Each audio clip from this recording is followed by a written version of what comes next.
Bonjour tout le monde, on se retrouve aujourd'hui pour le déballage d'une autre expansion de Andor, les Héros Sombres, donc c'est clairement indiqué extension pour 5 à 6 joueurs, qui est sorti un peu plus tard, donc nous avons vu dernièrement sur la chaîne les nouveaux héros, qui étaient sortis peut-être 2 ans auparavant, et là celui-ci est sorti, donc les Héros Sombres, et qu'est-ce que ça inclut exactement? Donc, encore une fois, des genres de Herald, avec les nouveaux personnages, et probablement un ou deux objets supplémentaires. Donc, allons voir ça ensemble. À l'intérieur, qu'est-ce que nous avons? Donc, nous avons encore une fois le fameux classique des jetons en bois. Nous avons les dés avec un gros dé en bois. Nous avons les fameux standees en plastique, toujours dans le jeu. Nous avons ici le golem. Donc, nous avons un paquet de cartes. Je ne me serais pas attendu à voir ça dans une expansion de héros. Donc, qu'est-ce que c'est exactement? Donc, on a le jeu de base, 5 à 6 joueurs, le dernier espoir, qui était la première grosse expansion.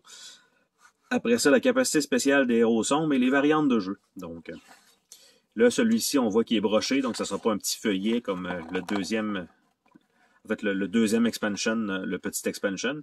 Donc, adaptation de certaines cartes événements, évidemment, quand on joue de 5 à 6 joueurs. Donc, préparation, comment mixer ça à l'intérieur du jeu. Donc, encore le même principe. Comment jouer à 5 ou 6 joueurs dans le dernier espoir, qui n'est pas nécessaire. Donc, si vous jouez à 4 joueurs, tout ça est inutile. Et particularité des héros sombres, donc, et variantes de jeu.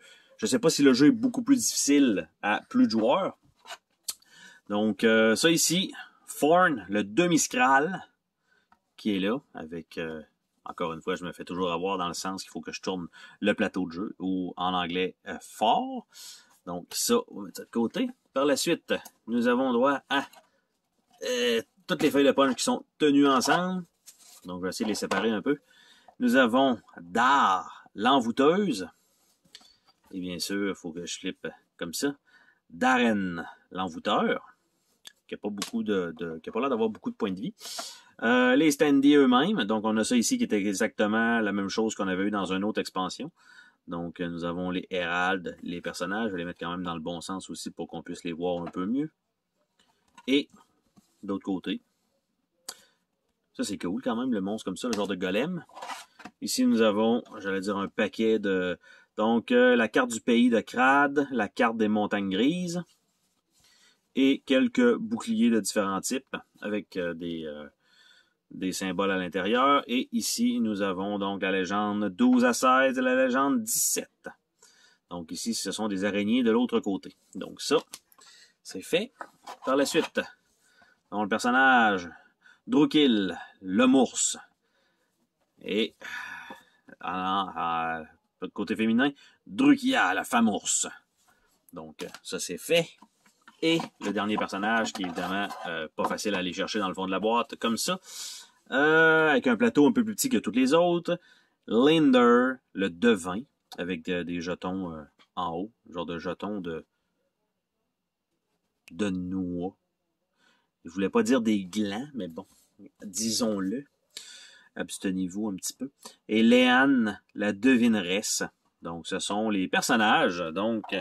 Les héros sombres, après avoir eu les nouveaux héros, les héros sombres s'ajoutent donc dans les expansions, ce qui fait que on se ramasse avec quand même pas mal de personnages pour pouvoir jouer à ce jeu-là.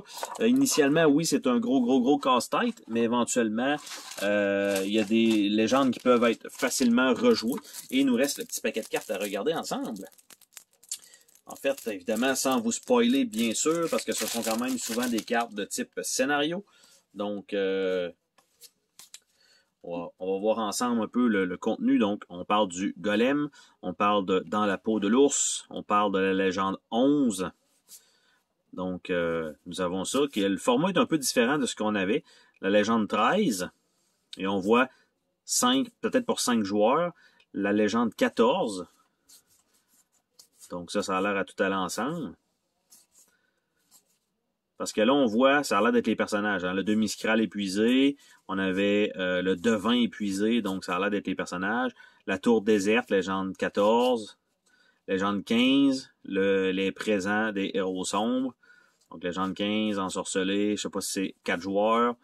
Donc, je ne sais pas du tout pourquoi il y a ces symboles-là. Bref, c'est à voir, mais on a quand même une bonne panoplie de cartes supplémentaires pour les légendes. Donc, légende 17, on s'entend que ça commence à faire quand même un bon contenu pour le jeu. Et celle-là, eh bien, elle est vide. C'est peut-être juste pour cacher d'autres cartes dans le jeu. Donc, ça, c'est fait. Et c'est ce qui conclut le déballage de Endor, les héros sombres. Bye bye.